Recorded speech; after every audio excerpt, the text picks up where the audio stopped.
लोग कहते थे वो गुफा जान ले लेती है, लेकिन उस दिन एक बेटा अपनी मां को बचाने चला गया। जंगल के किनारे बसे एक छोटे से गांव में अमन नाम का एक गरीब लेकिन साहसी लड़का रहता था। उसकी मां कई दिनों से गंभीर रूप से बीमार थी। घर में न पैसे थे, न कोई ऐसा जो मदद कर सके। हर रात अपनी मां के बारे में सोचते रहता। गांव में एक रहस्यमयी जादुई गुफा की कहानियां मशहूर थीं।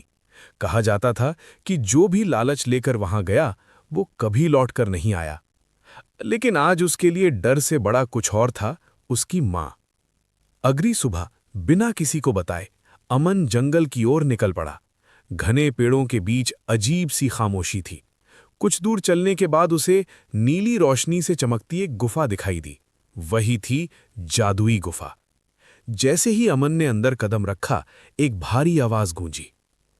अगर बाहर जाना है तो अपनी इच्छा बताओ। डरते हुए अमन के मुंह से निकल गया, मुझे बहुत सारा सोना चाहिए। पल भर में सामने सोने का ढेर लग गया, लेकिन जैसे ही उसने सोना छुआ, उसके हाथ पत्थर जैसे भारी हो गए। उसका शरीर जकड़ गया। तभी उसे अपनी मां की कमजोर आवाज याद आई। उसकी आंखों से आंसू बह निकले। उसने कांपती आवाज में कहा, मुझे सोना नहीं चाहिए, बस मेरी मां ठीक हो जाए।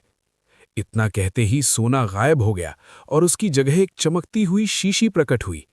आवाज फिर गूंजी, जिसने मां को चुना उसने असली खजाना चुना। अमन शीशी लेकर बाहर निकला।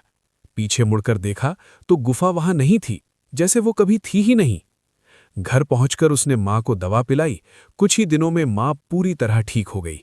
उस दिन अमन समझ गया कि जादू किसी गुफा ने नहीं, बल्कि उसके मां के अटूट प्रेम में था।